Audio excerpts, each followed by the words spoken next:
Hello and welcome to Top Talk with me, Leah Katung Babatunde, your host. Martins Emeje is a distinguished professor of drug delivery and nanomedicine, a holder of Bachelor of Pharmacy with distinctions from the prestigious Ahmadu Bello University, Zaria, Master of Pharmacy and PhD from the University of Nigeria, Nsukka, where he received the Best PhD award and was enlisted in UNN Phases of Research.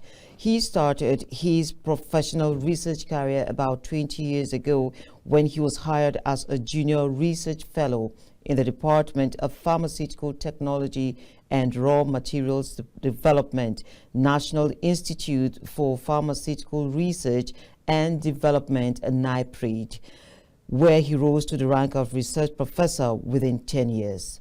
Professor Martins Emeje is the Director General, Nigerian Natural Medicine Development Agency, NNMDA.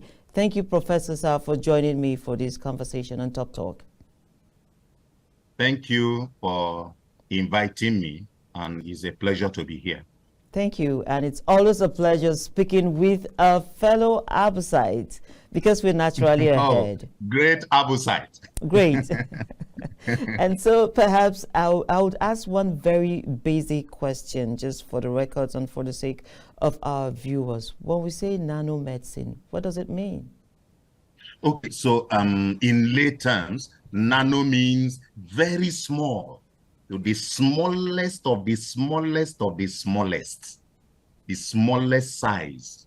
And when anything is very small, it means that it has a property that can only be imagined.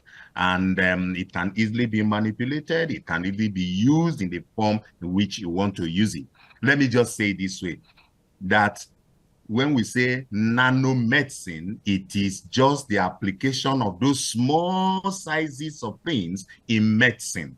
If you look at the fire that our people use at home to cook food, it's nanoscience, because the flame you are seeing is as a result of the brothers and sisters coming together in small sizes, and then you see it as a flame. When you see the television that is operating in your room, as I'm seeing you on the screen, to see you, there are those small materials that are there, and as they work together as brothers and sisters, we are able to see you on the screen from any part of the world. So nanomedicine is the application of all of those small, tiny sizes.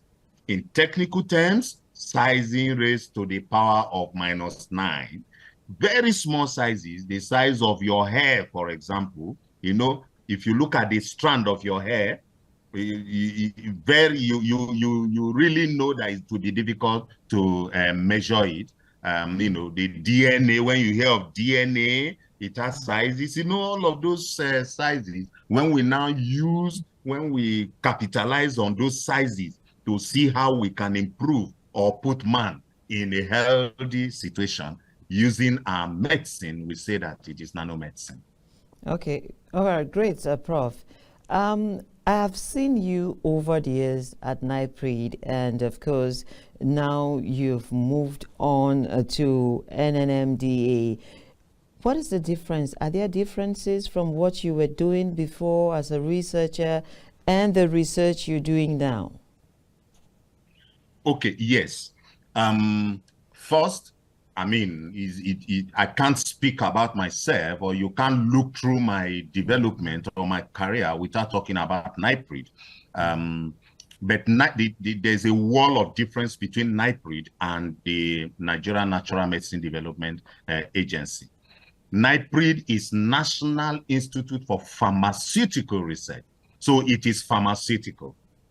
So the research at NIPRID has to do with pharmaceutical development, whereas the research at NNMDA has to do with medicine research. So there are two different things. The clearest or the most conspicuous difference is the fact that the Nigerian Natural Medicine Development Agency has a big mandate of an agency. You see, by law, as an agency, It is both a research institute and a development organization and a teaching and regulatory institution that has to do with medicine itself, and that medicine is natural medicine. And what is natural medicine? Just by way of scope and not definition at this point, maybe I'll speak to the definition later, but to clearly separate how it is different from NIPRID, natural medicine includes your religion. So you going to the church to pray, or going to the mosque to pray, or as a traditional herbalist practitioner in whatever name is called, or not even believing in anything or any deity at all, are all parts of the mandate of NNMDA because they fall into the category of natural medicine. Exercising, just ordinary exercise, doing sports that you do, they are all under natural medicine. So you can see that natural medicine is actually wider and bigger than pharmaceutical. I know you know already that I'm a pharmacist. So and pharmaceutical has to do with our pharmaceutical, that is drugs, active pharmaceutical ingredients. That's pharmaceutical. It does not include the practice of medicine. The practice of natural medicine, where if you look at our culture, you see our people in our villages who take care of themselves using both spiritism and empirical things that they can defend or can evidence. All of that fall into natural medicine. So whether you are healing someone or providing healthcare services to someone by consulting any deity or using plants and animals or soil and water, that is, by WHO definition, whether it is explicable or inexplicable, it is natural medicine. And it is what the agency, NNMDA, has been established by government to take care of. Unlike pharmaceutical, that has to do with those active pharmaceutical ingredients that we can convert into pharmaceutical dosage forms, and we must, as a matter of necessity and scientific probity, know how they work, their mechanisms of action, their proper dosage forms, properly elucidated using known scientific protocols, and in my usual way to say, using those colonial protocols that has been used to train us in order to develop those dosage forms. So that's the major difference. But if I want to say a difference that my people who will be listening to me in the village and those in town will understand, the difference between Pharmaceutical Research Institute and the Nigerian Natural Medicine Development Agency is that while Pharmaceutical Research Institute is established to use the pharmaceutically accepted protocols based on colonial training to develop allopathic medicines, natural medicine is to ensure that the cultural heritage of our people is maintained, is sustained, is preserved, is conserved, is documented, and is ensured that it does not die. Okay, Prof, despite years of research, we find that Nigerian natural medicines are not so widely accepted by the public. Am I correct? And why? No, you are not correct. Okay. Yes, and I will explain. Okay. I need that explanation actually. Yes, and that's what I'm going to do. And I'm very happy to give this explanation because this is one of the naughty areas that I have tried to deal with since I became the Director General about 2 years ago in the next 3 days. See, Nigeria is, according to the United Nations projection, we are about 218 million people. There are so many data flying around, but that's according to the UN. And if you go to the WHO website this morning, you will be able to confirm this. So, but let's, for ease of calculation, let's say we are just 200 million people. Studies has already confirmed that at least 80% of our people, what they have access to, what they use is our traditional medicine. Whether they are in form of going to church, going to mosque, using herbs, or using soil, or using water, or contacting or consulting any deity, at least 80%. 80% of 200 million is 160 million people. In other words, we have 40 million people who are not using traditional medicine. Who are these people? My sister, there are you and I who went to school. Which school? Colonially curriculumed schools. That because we are a people that was colonized. And when we were colonized with everything. That's why our religion that we practice today are colonial religion. It's the same way our school is colonial curriculum. Up to today, the curriculum we are using is colonial curriculum. And that's why our graduates sell very hot. They are hot cakes when it comes to Japan. When people are talking about Japan, we should be asking ourselves, those people who are bad-mouthing us that our educational system is not good, how come they are packing our graduates? So developed countries, they are happy with products of a bad educational system. So you can see what they are doing because we have made ourselves to become inferior. So that educational curriculum, which we all use to train these 40 million people, made these 40 million educated people, the people I call the elites, which I also rightly call the minority elites, which I most importantly call the vocal minority elites. Because they are the people you interview on television. You won't go to my village to interview people. How many of our media platforms go to villages where most of our people live, the poor people, to interview them? And in fact, how many of our people can access internet to listen to this interview, for example? Those are the 160 million people.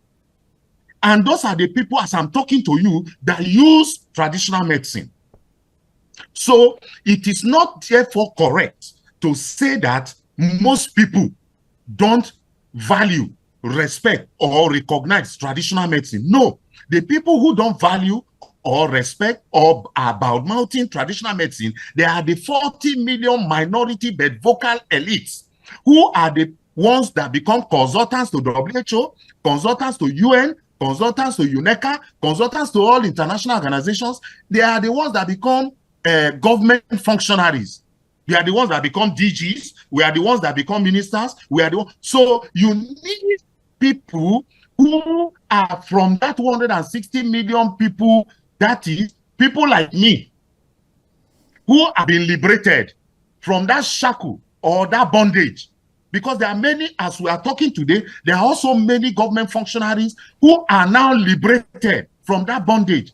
So they no longer belong to this group that I'm talking about. They are the ones that make it, because they are the ones in the media every time, they make it look like people don't like natural medicine. No.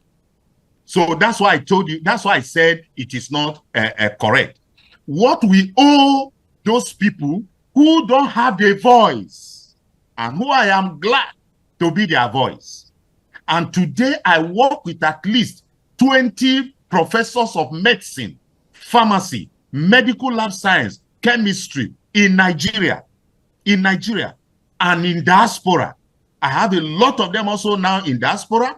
I'm now working with the National Association of Nigerian Students. I work with the National Youth Council and women leaders in Nigeria, in all of it, to change the orientation.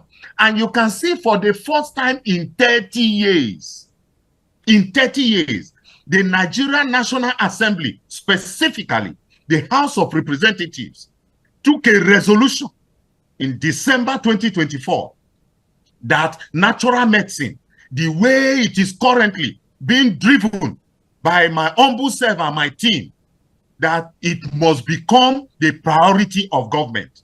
And they did not just stop at the resolution. They followed it up by coming to this agency about 2 weeks ago, where we gladly, memorably inaugurated the Speaker of the Nigerian House of Representatives, Dr. Abbas Tajuddin, as the natural medicine ambassador. So you can see that even legislators are now in the train of ensuring that Nigeria natural medicine is not something that anybody will joke with. We are not inferior to anybody any longer. No, we have decided to liberate ourselves. Okay, Prof, really, yes.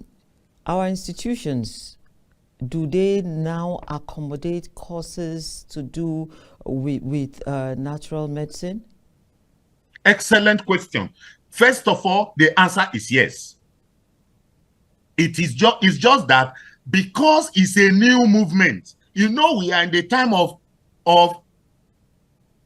renewal of hope. You know, the president of Nigeria, his magazine is the Renew Hope agenda. And I tell people, what is Renew Hope? You can only renew the hope of people that have lost hope. Do we need anybody? Do we even need the president himself to lecture anybody again to know that people lost hope before he came up with this program? So our people lost hope. They didn't believe in themselves again. If you say native doctor, if you can imagine what is ringing in the head of people when they hear the word native doctor. As if native doctor is a taboo. As if the doctors in abroad, they are not native to their own countries. They are native to their own countries. Our own, they are native to us also. So, yes, in terms of acceptability and in education, the answer is yes. It's just that it is happening too slow. And I don't have the patience for that sluggish movement at all. I don't. Today, many faculties of pharmacy in Nigeria universities are struggling to put herbal medicine as part of what to study. Some very courageous medical doctors are putting herbal medicine and traditional medicine. They are just dosing it at nano doses quantity into their curriculum. But you know what? Government has done one of the best things that's happened to this country is the establishment of the Nigerian Natural Medicine Development Agency. Because the Nigerian National Assembly, when they passed the law, when they passed the bill establishing this agency, they expressly stated it clearly in the mandate that it shall have a training arm called the College of Natural Medicine, which shall be responsible for training. So, immediately I became DG. We started that school. We got accreditation from the Federal Ministry of Education through the National Board for Technical Education. So we offer a 2-year national diploma in natural medicine. Yes, because we know training is critical in getting ourselves out of this quagmire. So we offer that right now. After 1 year, we immediately set up a review committee comprising of about 12 professors of medicine, pharmacy, and allied healthcare services from different parts of Nigeria. They came to Lagos. They stayed here for 1 week, and they developed a curriculum where we will be able to train people from the national diploma level to PhD level. Because if you go to countries where their traditional medicine is developed, where some of us, like myself, have been privileged to train, you see people that have bachelor's degree in traditional medicine, master's degree in traditional medicine, PhD in traditional medicine, and professors of traditional medicine. As a matter of fact, my friend, Dr. Aruna, was the personal physician to the Indian Prime Minister. And she has a degree in Ayurvedic medicine. We call it BAMS, Bachelor of Ayurvedic and Medical Sciences. That's personal physician to the president of the Prime Minister of the country. So what stops us in Nigeria from having people that have degree in Nigerian traditional medicine, master's degree in traditional medicine, PhD in Nigerian traditional medicine, professors of Nigerian traditional medicine? That's where we are going. That's what our roadmap is. That's what we are driving with full force. We are not looking back. And I have a huge team of people on this train right now, Nigerians. And in fact, we have established a forum called Diaspora for Indigenous Medicine Development, TIMI. Having people like Professor Adejara, a very prominent Nigerian, who is the dean, College of Pharmacy, University of Philadelphia, Professor Samson Amos of Cedarville University, Professor Solomon Waka of the World Health Organization, TDR, and a host of Simon Agwale of Biotech, and a whole lot of them on this train with us, and so many Nigerians. In fact, the current president of the Endocrinology Society of Nigeria, Professor Andrew Loko, is a prominent member and is a chairman of a subcommittee on clinical trials of our traditional medicine that has to do with endocrine system, that is kidney and related issues. So that is the level we are going. We are. Prof, if you can hear me, I would like to cut in here, because I'm told it's time for us to go on a break, and then we'll be back in just a moment.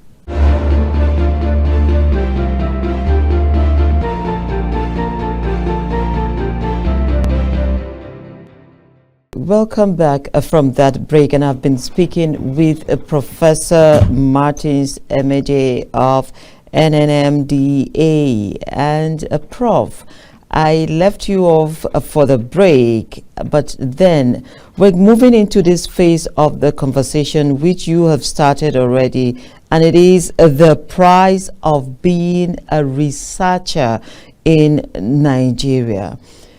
How do you go about convincing people? And you mentioned earlier that the speed is not the kind of speed that you expect for someone like you. Yes. Okay.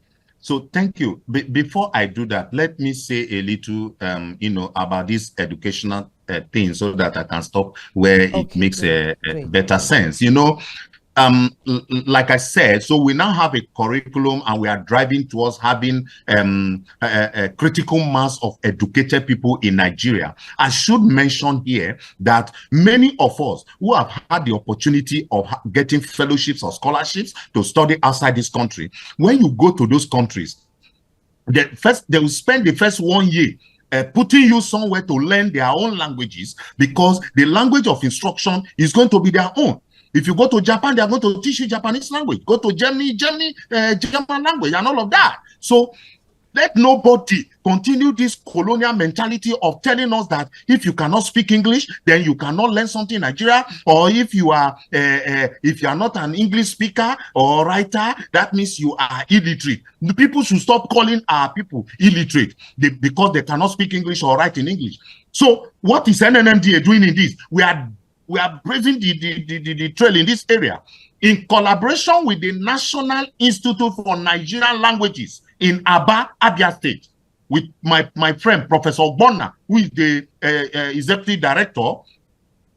I discovered that we have professors of languages in Nigeria who speak and write in Nigerian languages. In fact, that school, that institute, they write in Igbo, Hausa, Yoruba, Ibibio, Urobo, Tiv, about 7 or 10 different languages. So we are putting our forces together, NNMDA and the Nigerian Institute of Languages, putting our forces together right now and translating all our educational materials into those Nigerian languages.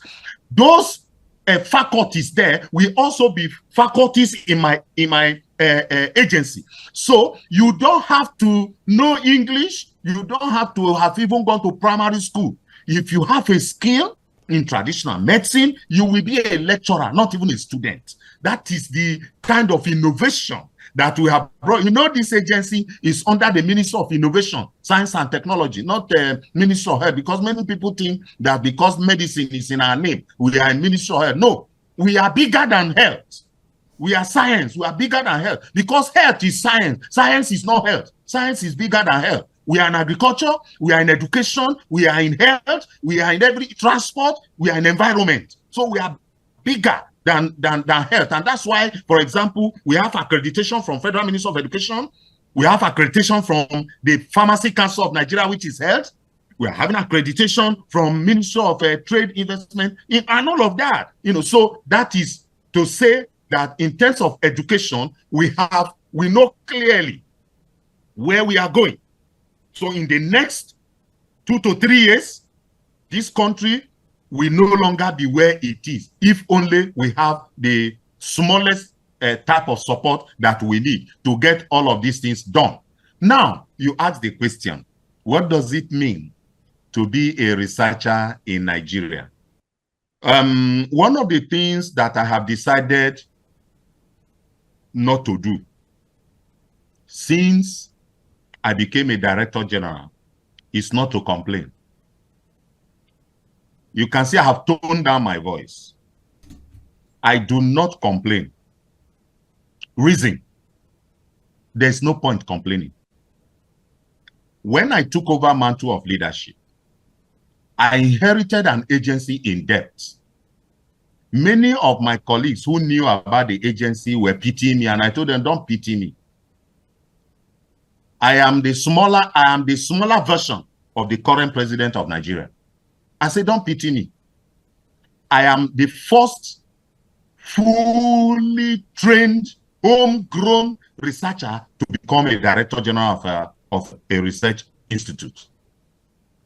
And I know nobody in this world can know the problem and the solution of a research institute and research in Nigeria more than me. And I proudly say it. So the biggest problem of research in Nigeria is that people look at research as one of those things. And if they look at research as one of those things, it means that you as a researcher, you are not important. People forget, including highly placed people. People forget that talking to you on this virtual platform is a result of research. People forget that when they enter aeroplane to go on vacation in other countries, it's a result of research.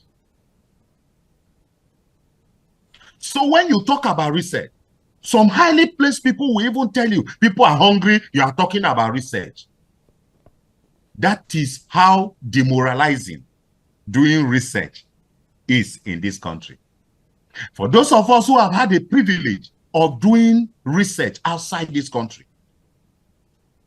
it takes personal motivation, high-level patriotism that no meter can measure for you to be a researcher in this country. In fact, people don't know that those of us who are in the research sector in Nigeria, who are actually making progress, but we are in Nigeria, we are worse than those that have jackpot physically abroad. So it's a huge challenge. Challenge that research and development is not a priority. It is not a priority of the private sector, neither is it a priority of government. And any country that does not make research and development its priority is a joker, because everything revolves around research and development. Look at the investment developed countries are making into research and development in the military sector. In the time of peace, they spend fortune to develop weapons that can outmaneuver their competing countries. Why? It is research. So research is not just about drugs. Research is in all areas of our life. So research is not a priority. We are a consuming nation. We are just sitting down and consuming the result of research from other parts of the world. How do you explain the fact that all the drugs we use in Nigeria are imported? But these are they are products of research of those countries that we are consuming. Whereas we have skill. We have skill. We are one of the best brains in the world. Go around the world and see. But at home, no. So that is why those of us who have decided to take up this position, we will do everything possible to ensure that the narrative changes. And that's what we are driving. That's why I told you that NNMDA is actually leading the charge of the renewal agenda of the government. Because we must, you know, when the president of Nigeria, President Bola Ahmed Tinubu, GCFR, when he visited Equatorial Guinea some months ago, he charged African heads of governments. And let me paraphrase what he said. He said, all heads of governments of African countries are encouraged to support strategically and deliberately research and development, because the solution to African problems is in the hands of Africans. And I told people, the president of Nigeria has done my job for me. And I felt proud that day as the only DG of the only indigenous research institution into Nigeria indigenous systems, that my president could talk like that. Because when your president speaks like that, it means that even if he has not attended to you yet, you are in his mind. So I'm waiting for him, because I believe that if I was not in his mind, he wouldn't be saying that. So that's to tell you that even the president knows that for Nigeria to move from its present low ebb, where it is neglected and not recognized and not respected in the Committee of Nations, it must look inwards for development of its own indigenous resources. And in medicine sector, in health, where medicine security is the most important security anybody should be talking about after food security, it is NNMDA. So, as it is today, yes, it is not encouraging. It is rather demoralizing to be a researcher in Nigeria, but there is hope, because we are in the time of giving hope to people on what they should do. That is what we are determined to do. Okay, thank you, Prof. Let's take a step further. And before now, we hear that the active pharmaceutical ingredients are being imported is one of those problems why Nigeria cannot manufacture drugs. But then there are these other issues around that sector, which I will want you to speak about, issues of patent rights. Okay. like I said I earlier. asked this question because I saw you on the news some days back saying you have plans to export our medicines, Yes. our natural remedies out of the Yes. country. Yes. Yes. Okay. So see, like I said earlier, no one else can be more qualified to talk about this, to do than me that's speaking to you today, because I do. I just have to speak to the media. If not, what I just want to be do is to do. But people have to know so that they can be encouraged. You see, active pharmaceutical ingredients, there is nothing special about it. Forget all those foreign colonial attitude, all those brainwashed attitude of our people telling you that Nigeria cannot make active pharmaceutical ingredients. What did I go to university to study? Nigeria that has over 20 college faculties of pharmacy will say that, and we have one of the best set of pharmacies in the world. Somebody will tell you we cannot make active pharmaceutical ingredients. It's like when I hear people say Nigeria does not have infrastructure to do clinical trials. I just say, look at, because some people have allowed themselves to become stooges of these foreigners. They are now telling you that you are not capable of doing something, so that you feel inferior and you perpetually remain downtrodden and remain market for them. If not, what is clinical trials? We have one of the best set of medical doctors in the world, and we have the population for clinical trials. What else are you looking for as infrastructure? So we are not good. We don't have infrastructure for clinical trials, but we have infrastructure for use of the products of clinical trial from other countries. What an insult. So it's the same thing. From active pharmaceutical ingredients is nothing that we cannot do in this country. We can do it. All that is needed is the political will of government and the doing will of the private sector. What do I mean by doing will? There has to be patriotism and national pride.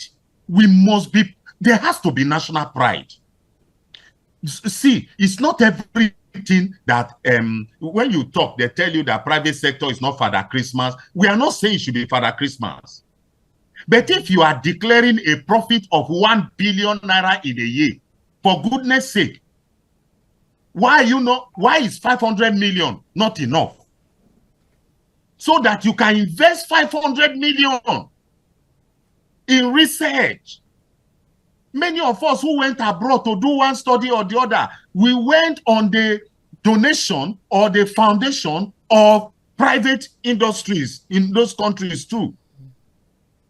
But our own, we are only interested in donating for political campaigns and donating for wedding and burials because we hope to recoup our investment.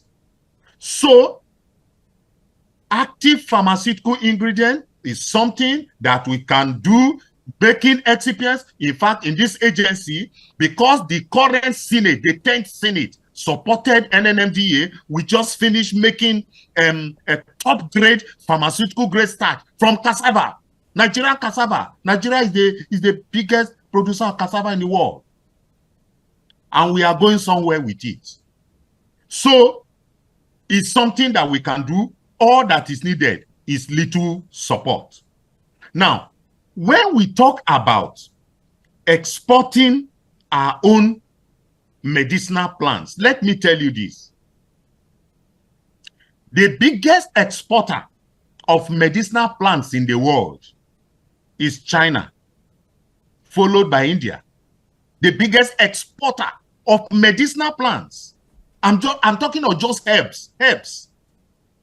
But do you know the biggest importer and consumer of these medicinal plants? United States of America, followed by United Kingdom. Is it not ironical? Is it not ironic? Let those who don't know hear me and hear very well. That the people you are copying thinking that the drugs they are using is what makes them civilized, and we are raising shoulder here by importing their products. We now feel we are civilized. They are secretly consuming the biggest amount of raw, crude medicinal plants from Asia. Nigeria is one of the biggest resource centers for plant biodiversity in the world.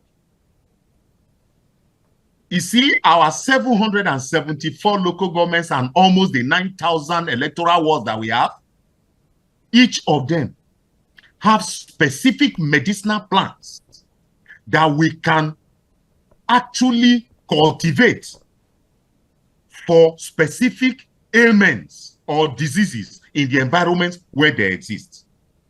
And we prepare them in standard forms that we can export, and it to become high foreign earner for this country.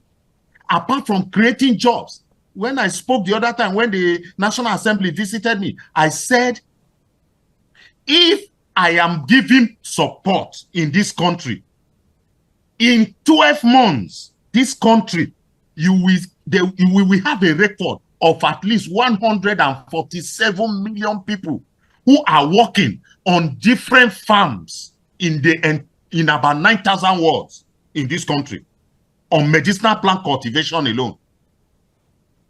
These are part of the strategies that Asia is using. That's why when you hear they have 1.56 billion people, that there is no joblessness the way we have, because people are working on the farm. People are working in the industries, manufacturing industries. We can convert all of this. So when I said we are ready to export, yes, I mean exactly what I'm saying. Where we will have our farms, agricultural farms of medicinal plants, properly cultivated, where we will have our integrated system, the platform that is in-house to us, that we have developed in this agency, deploy to anywhere we want to operate in this country, and ensure that the cultivated medicinal plant of that area is developed in such a way that we also make our products in that area for the diseases in that area and for other places that will need the raw materials to make medicines for whatever disease is in that area, or for consumption as it were, or as raw materials for development of other products in those areas, whether nationally or out of internationally. So Prof, that's why I said we were ready to do that. Okay, from what you're saying now, how will this be affecting the cost of treatments? Okay, now let's take it this way. Like I told one of your sister stations yesterday night, when they would say that my strategy will it not increase the cost of drugs, I told them no. If you understand my strategy and the model which we want to deploy, it is even going to reduce the cost of medicinal products more, because take it from what is known right now. What is known is that what our people can afford is this traditional medicine, of which herbal medicine is the biggest component, because they can easily go to their farms or their garden at the back of their house to collect those things and make it as concoctions or juice or as condiments in food to treat one form of ailment or the other. Please remember when COVID-19 came and everybody was saying that COVID-19 was going to kill Africans, that there will be 50 million deaths, that there will be corpses littering the streets in Africa. Yet it did not happen to us, because everybody, including the elites that are about-mouthing traditional medicine today, they all secretly at night went to go and consume my medicinal plants. All that I'm saying is that because we have gone to school That is why when people hear me talk about colonial mentality, colonial curriculum, and they want to give the dog a bad name in order to crucify it by saying that I'm saying colonialism, I am not saying that, because colonialism has come and gone. We can't delete it from our history. I'm not saying that it is the problem. We cannot blame colonialism again in 2025. No, in the 21st century. No. Many countries that we were colonized with them, like India, they have gone nuclear. They have become nuclear nations.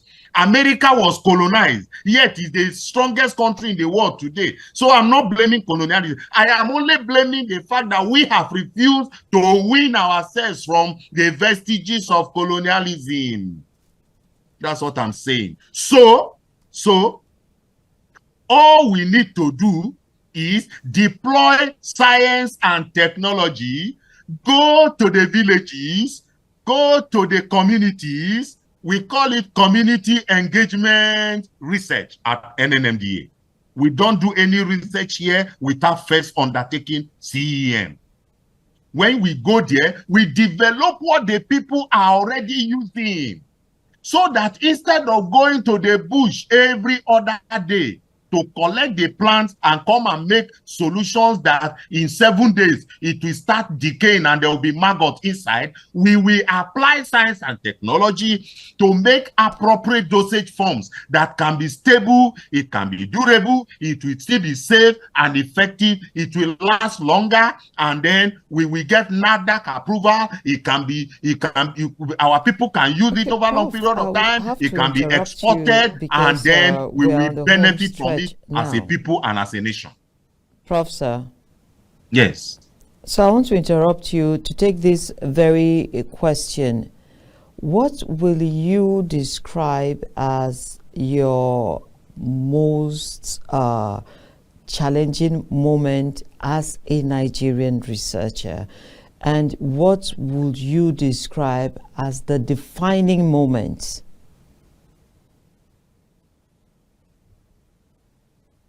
Sorry, I think I lost you for some seconds. The only thing I heard is what will be the defining moment? Yes, the most challenging moment for you as a Nigerian researcher and the most defining one. Okay, so maybe let me answer it this way. As a young researcher moving through the rank and file from a trainee student to intern researcher, to NYSC researcher, to junior researcher, up to becoming a research professor. In that first phase, I look at it as first phase of being a researcher. My most challenging moments were when I had to use my own meager salaries to do the research in the laboratory, because my senior colleagues, professors and heads of department and DGs told me that my fate was in my own hand, and that for me to move, to get my promotions, I will need to do research and get publications and have patents and have protections, and that to do that, I will have to use my own money, because government was not providing the funds for the research. Those were my challenging moments. And it happened until my defining moment in that phase also was the first time I ever got a grant. And that grant was an institutional grant given by one of the most wonderful director generals that this country has ever had, Dr. Ufot U.S. Ian, of blessed memory. He came up with this innovative idea that all researchers of his institute who could write good proposal be given between 350,000 naira to 1 million naira to do their own research of their choice. I was one of those that won 1 million naira. Oh, wow. It was my defining moment. And that first grant was what launched me to international grants, because from that moment, I began to win international grants. So I moved to the next phase, which was when I became a professor. At that moment, I won the biggest grant that any Nigerian scientist up to now, as I'm talking to you, would win to this country. 11.6 million US dollars. Grant won, foreign grant won for the development of natural products from our own indigenous medicinal plants for malaria, diabetes, and tuberculosis. It is an indelible and unforgettable moment of my life. And it gave me the opportunity to also develop some products that today I list. They are list registered by NAFDAC and they are in the marketplace. So when I was given the opportunity to write exam and interview for this position, I told my examiners that these are the products that I have in the market. So I am a DG that has done practice, and I can show exactly how research is done in this country, from the bench to the marketplace, or from the bench to the bedside.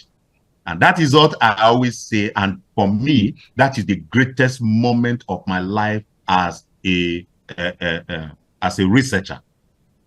And that is why I always tell people that some of the opportunities that we have in this country, you only need to open your eyes and see, because anywhere challenges are enormous, the truth is that the opportunities are also enormous. But if you are brain lazy, you will not see the opportunities.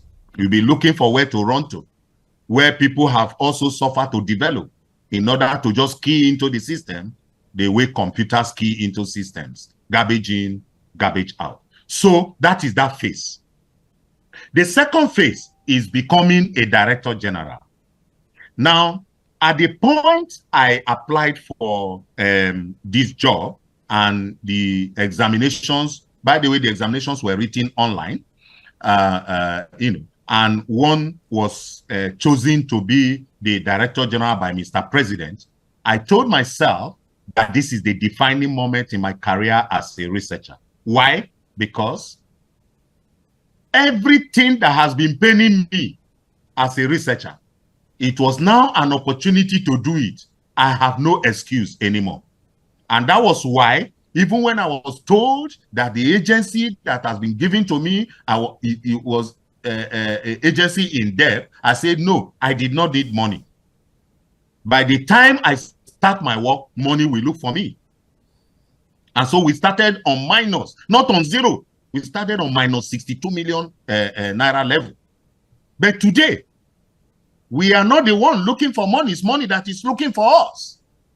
The only thing drawing us back is if the money that is looking for us is not for the work that keys into the agenda of the current political system, the national strategic agenda, then we will not just collect the money, because that is a security question. So as it is today, therefore, we are able to do, I'm able to drive my colleague, who are also wonderful set of patriotic Nigerians, doing research with me. They work with me in the laboratory. At this agency, we do not go on holidays, we do not go on break, and we run shifts. Our laboratory is open 24 hours. My researchers work 24 hours. We run shift, including the DG. The DG is on the shift. That's how we run. So we work a lot. That's why in less than 12 months, in the first time in the history of this country, we launched 4 oral solid dosage formulations. The first time in the history of Nigeria. And Chief Uche Naji, the Minister of Innovation, Science and Technology, had to fly from Abuja to Lagos to launch those 4 products. When the minister launched it on 8th of March 2024, we told him that even though we felt highly fulfilled, that in another 12 months, we will be ready with another 11 products. And in another 12 months, we were ready with another 17, not 11. Oh, wow. So as I'm talking to you now, we have 17 new products, and we want Mr. President himself to be the one that will launch it here in VI. As I'm talking to you, the Nigerian National Assembly, they have visited here. They have seen it for themselves. That we are not just talking. We are the Tokunadu Research Agency in Nigeria. There is no research institution in Nigeria. And please, I'm saying it with all sense of humility, but with pride. If you can join humility and pride together in a sentence. But we are saying it with all sense of humility and pride, and without fear of contradiction, that no research institute in Nigeria, no research institution, including all the universities in Nigeria, none can boast of the research products that NNMDA has under this current administration. And we have anybody who thinks it's not true, let us go on national media platform to debate it and show what you have done. Let all the media in this country gather, all the universities, all the research institutes that are doing research in the health sector. Let us debate it. Anybody that can defeat NNMDA, I will resign that same day as the DG of this agency. Okay, Professor, I must thank you for making out time for this conversation. I've been speaking with Professor Martins Emeje.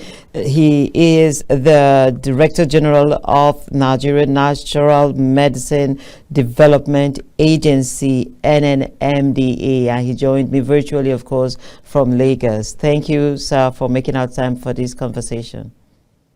Thank you very much for inviting me. I'm grateful to you and for giving us the opportunity to speak to Nigeria, government functionaries, the private sector, yourself, the media, and then the entire world. We are grateful. Thank you. And it is on that note that we end this episode of Top Talk. Until we come your way again, same time next week. Keep being good out there, and God bless Nigeria.